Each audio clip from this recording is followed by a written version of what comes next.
Salve Warrior! Estamos aqui com o Lucas Castrup do Ponto de Equilíbrio. Ele vai lançar a revista Na Batida do Reggae hoje aqui na Jamaica Brasileira. Vamos fazer algumas questões e ele vai responder. Lucas, quais os elementos que você usou, a fonte que você bebeu para terminar esse projeto que você vai lançar hoje? Isso.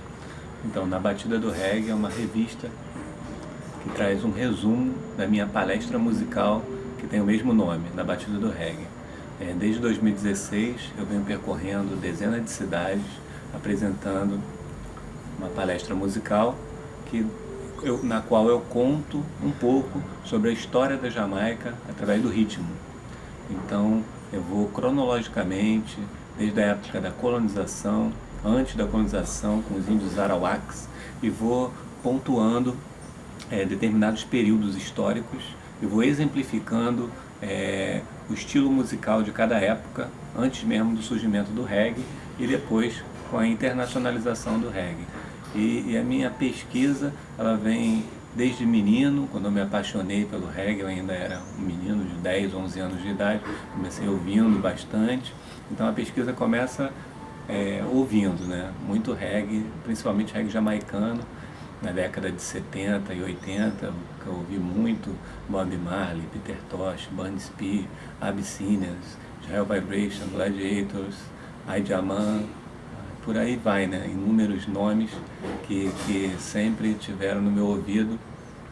E depois eu comecei a buscar material e tinha uma certa escassez, uma certa dificuldade de a gente acessar pouca coisa produzida, principalmente em língua portuguesa. Mesmo depois com o advento da internet, continua sendo difícil a gente conseguir um material resumido e didático, bem explicativo.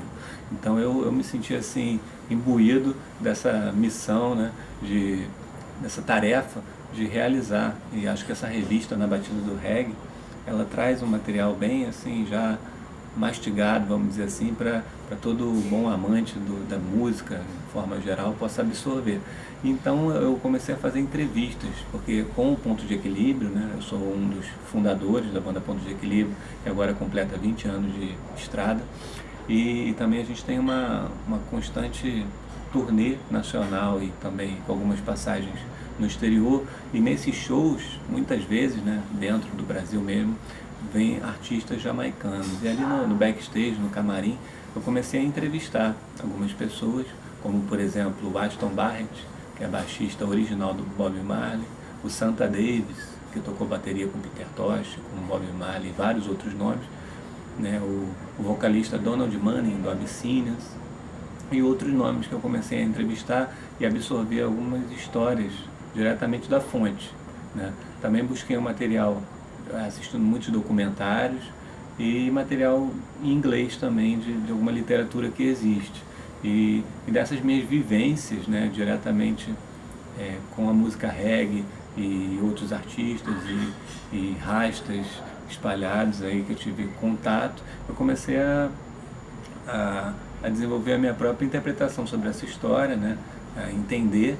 E desse entendimento eu criei inicialmente essa palestra que eu citei, chamada Na Batida do Reggae.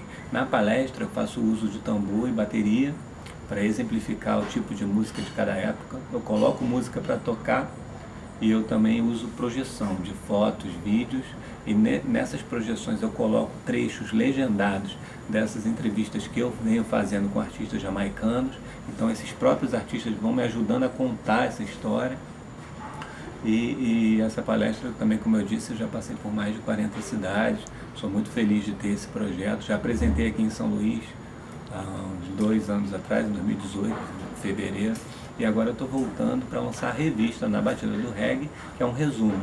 Nessa primeira edição, nesse primeiro volume, eu dou um panorama geral sobre a cultura e alguns aspectos históricos, né, da Jamaica, alguns personagens como Marcus Garvey, Haile Selassie, a Etiópia. Também falo do ska, do rocksteady, do Nyabing. Eu trago partituras de bateria desses gêneros musicais e do reggae, e tem também uma entrevista exclusiva traduzida para o português com o baterista Santa Davis, o lendário baterista.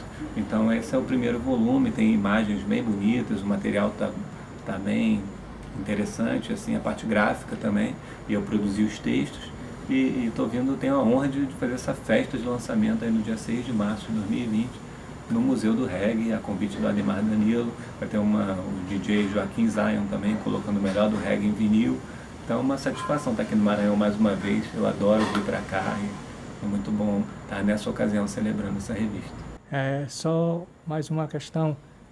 A revista ela vai muito para o lado africano, né, as coisas. Então eu gostaria de saber de você, se nessas suas pesquisas pelo mundo, como você vê a imagem de Selassie.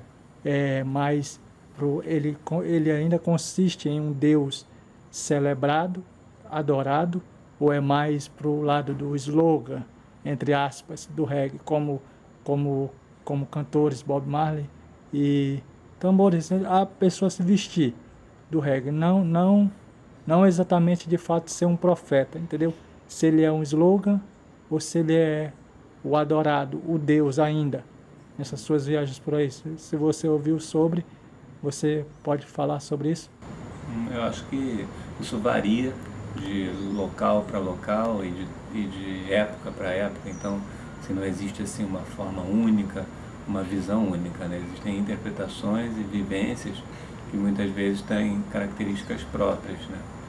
Então, o movimento Rastafari, tal como se conhece, ele surgiu na Jamaica através de uma interpretação dos jamaicanos sobre alguns fatos que aconteciam na Etiópia, na África, né? Isso porque o Marcus Garvey, que é chamado assim de profeta Rastafari, né? Ele foi um herói nacional na Jamaica. Eu falo disso na revista, inclusive. Ele era descendente dos Maroons. Os Maroons são uma espécie de quilombola, é um povo vindo da África, trazido forçosamente como escravo, mas que não se rendeu ao senhor de engenho e formaram verdadeiras fortalezas para manter viva a sua identidade cultural, a sua dignidade, a sua religiosidade, a sua musicalidade. Então os Maroons resistiram à escravidão e um dos descendentes foi Marcus Garvey. Marcus Garvey dizia que o afrodescendente deveria buscar uma religiosidade de raiz africana, para que não reproduzisse a religiosidade imposta pelo colonizador. Então ele falava do africano como um nobre, como um rei. Então quando o imperador da Etiópia em 1930 foi coroado através de uma dinastia que se diz de Salomão, que teria iniciado com o encontro da rainha de Sabá com o rei Salomão muitos séculos atrás, então os seguidores de Marcus Garvey na Jamaica, ao lerem as notícias de jornal que noticiavam a coroação do imperador da Etiópia, os seguidores de Marcus Garvey entenderam aquilo como uma concretização de uma profecia do Marcus Garvey e que ali sim estava um símbolo possível de uma imagem e semelhança onde o afrodescendente poderia cultuar algo próximo, né, a ele, e não a imagem do colonizador. Então o imperador Rastafari, nomeado Haile Selassie, ele pode se dizer que ele é um símbolo de redenção, de nobreza, de amor próprio, de orgulho africano, que vem então concretizar o que se entende como filosofia Rastafari. Então, sem ele, não teria sido como foi. Perfeito, cara, sensacional. E para fechar, eu gostaria que você mandasse o seu salve pro nosso site, para nossas páginas e redes sociais. Eu sou Lucas Castrupe, do Ponto de Equilíbrio. Eu estou aqui também firmado no Somos Todos Guerreiros. África, mãe.